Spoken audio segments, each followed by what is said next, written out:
That's yours. Yours is mine. Yeah. 12%.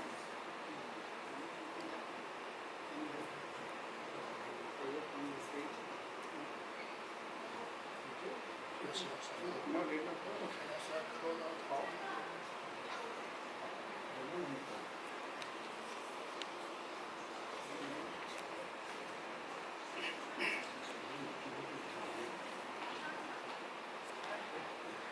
That's yours. Yes. Good, good. Okay. Thank you very much. This is an honor for me to speak here on some problems of neuroscience and neurology.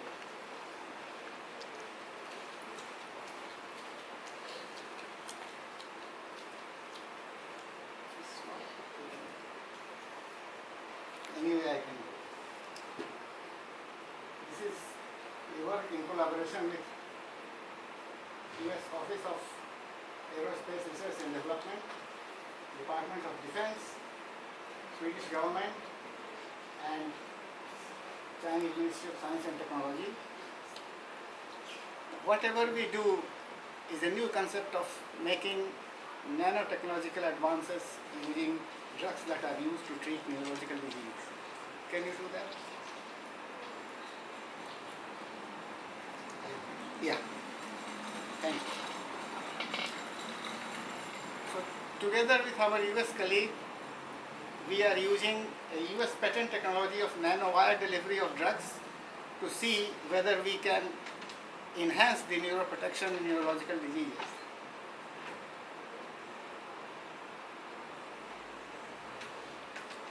And this is the work in collaboration with my friend Dr. Feng, Dr. Ling, Dr. Huang, and this is the Swedish professor Lars Vidun, and my wife Aruna Sharma.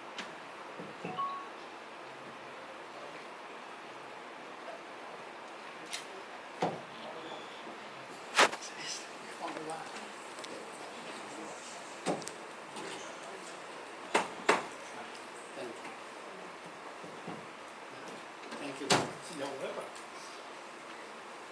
Whatever I am showing to you and my conclusions, they are not related with any government organizations or people that I am working with. So these conclusions are based on our research and they have nothing to do with that. The problem of Alzheimer disease, all you know, is the development occurs in late period of the life. But some people or some section of the society are more vulnerable, for example military personnel, because they are more prone to traumatic brain injury. And this is one of the leading facts to enhance the development of Alzheimer disease.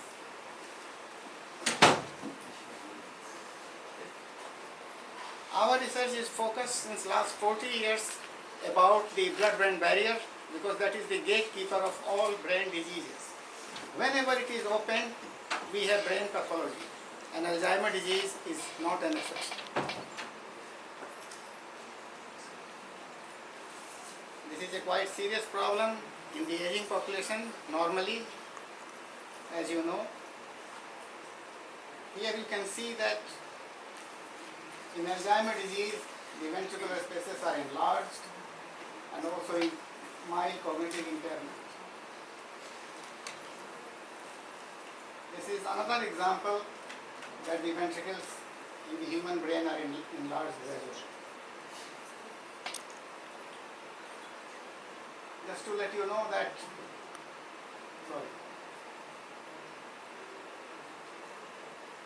military is one of the important risk factors for Alzheimer, dementia and neurodegenerative diseases. Some examples I am showing here. This is a good example. This is the normal brain where we can see that the amyloid plaques are minimum. Post-traumatic stress disorder, that is quite common nowadays, has also much more than the normal level. Here is the traumatic brain injury, much more there in different areas of the brain. And here is the combination of traumatic brain injury with PTSD, post-traumatic stress disorder. As you can see here, that in normal brain, the blue areas are normal amyloid, and here is the traumatic brain injury. But post-traumatic stress disorder, they are much more aggravated in various areas of the brain.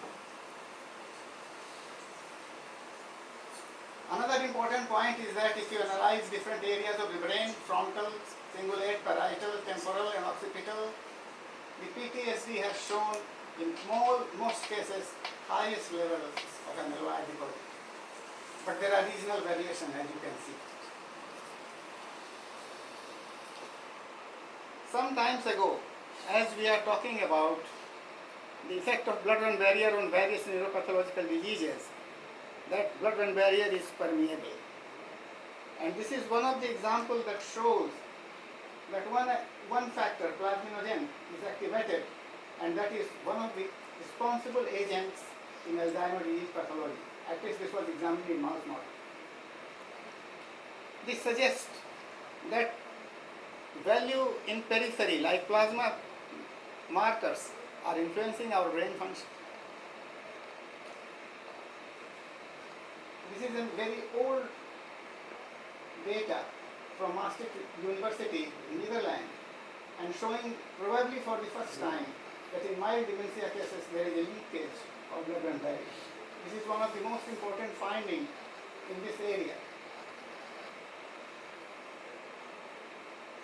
Here we have shown in a genetic modified model of Alzheimer disease, this is normal condition, leakage of albumin means breakdown of the blood-brain barrier, and then we have given an experimental drug called cerebrolysine. This is the mixture of various neurotrophic factors manufactured in Austria. And you can see that it reduces the leakage of blood-brain barrier tremendously. Not going further details, we have measured amyloid beta in normal conditions, and in Alzheimer disease it is much higher. We have given normal conventional cerebrolysine, it was reduced, but when we have used nanowired cerebrolysine, it was further significantly reduced from normal.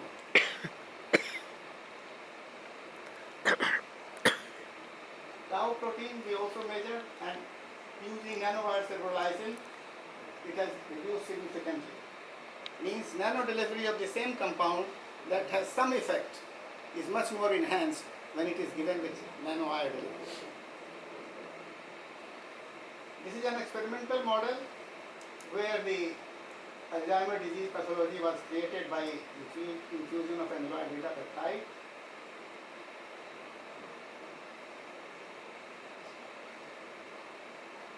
And then we have given various kind of things like mesenchymal stem cells, and then also cerebrolysine, and also nanowired mesenchymal stem cells. I will show some experimental details. We have added traumatic brain injury by dropping a weight of 114.6 gram over the parietal cortex, giving 0.2 to 4 Newton impact. The skull is not fractured. And here you can see that uninjured left half showing much more damage than the injured right side. This is quite fitting with the clinicians that they know counter coup mechanism where the brain uninjured side is much more damaged. This is an example of head injury in US military. As you can see that the ages 15, 17 and 18, 25, they are the highest vulnerable area, and male, female, and when the age is increased, the effect is reduced. These are the data that is available to us. This is an example that without concussion, the working memory and motor planning is limited to certain areas, but after concussion, they are spread to various parts of the brain.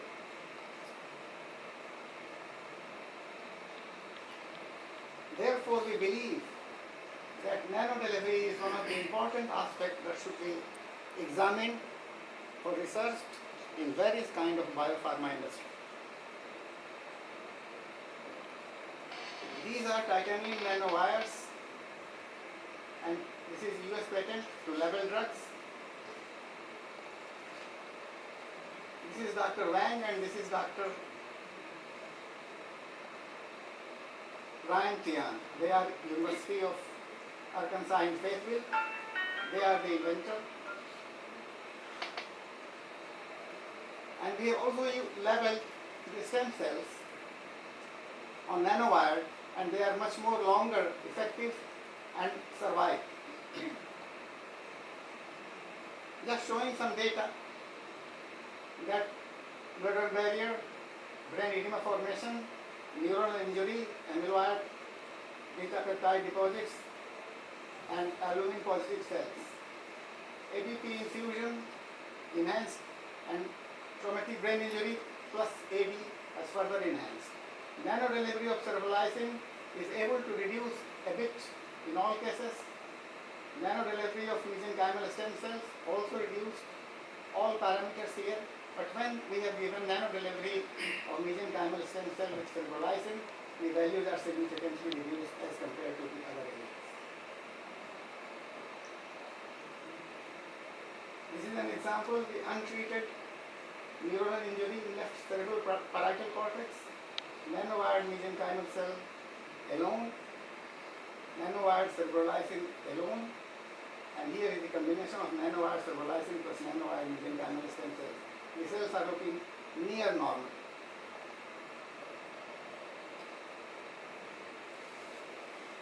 Another important aspect is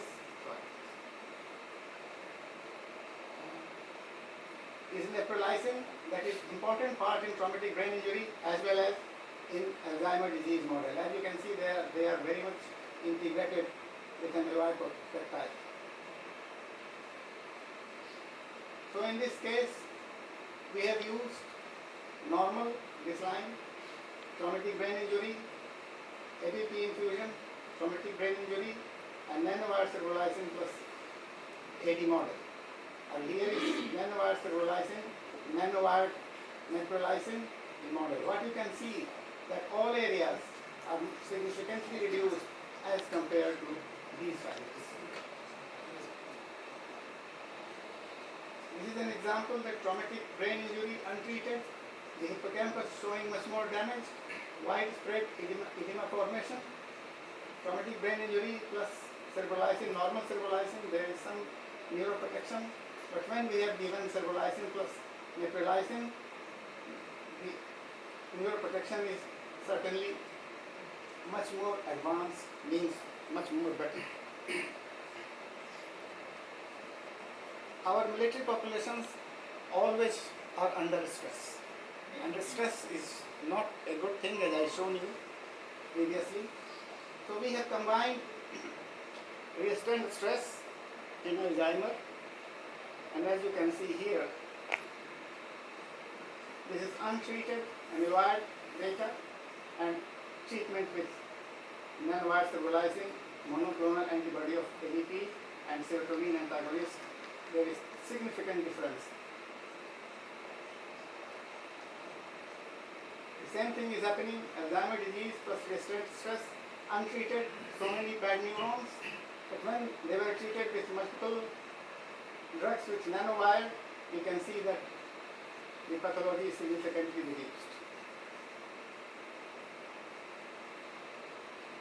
The model of EVA, here you can see untreated, there are various elements that are staining, but the treatment reduces the staining.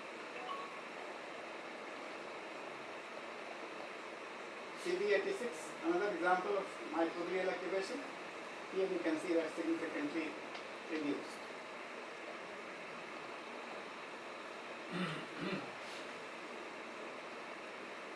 This is an electron microscopic image, and that is also quite protected by given these drug treatments. Here I give you a caution that all drugs, if they are nanowired, cannot enhance the neuroprotection. This is an example showing that there are certain drugs, they belong to this area, and this is the highest level of injury. And some of the drugs, they were given with nanowired delivery, that are within these lines. So the specific drugs that has the potential to have neuroprotection will be enhanced when they are given with nano delivery. Not all. The reason could be that when we inject nano-delivered drug, they easily pass the endothelial cell layer, going to glial cells, may be deposited in the neuropil, and the long-lasting effect used that is leading to better neuroprotection than the conventional drugs.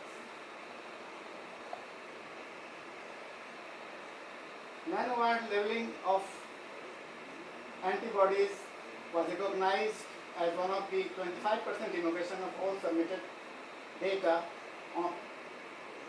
in US national innovation. This boosts our working knowledge and enhance our research. This is another example. And we are presenting in several volumes of Progress in Brain Research some of the data.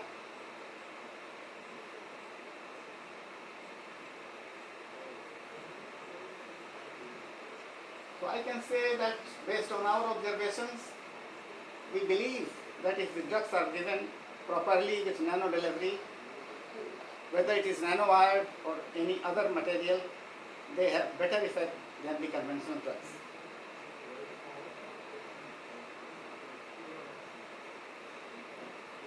We have support from various organizations, various levels, and our collaborators worldwide.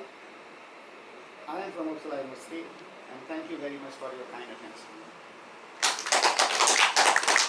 Thank you, Professor Sharma. You saved us 2 minutes. Very good. Let's open for question.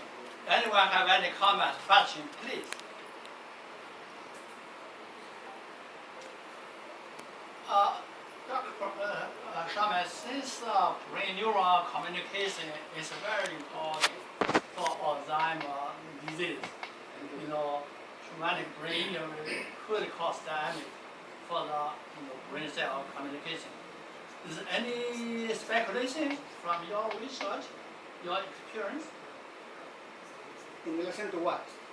You know, about the cognition damage because of the brain injury. We believe that if we can prevent brain damage, the cognitive damage will be restored. Yeah. So Sure. we have done some experiments evaluating the cognitive effects, of course, in rats. And those who receive less damage, they are doing better on cognition. Yeah, we saw this big drug internationally. Yeah, you can remove the bad protein, but cognition not bad. So there's something else. You know, that takes the whole research field to lots more effort. Thank you for your contribution. Thank you. Yes, go ahead.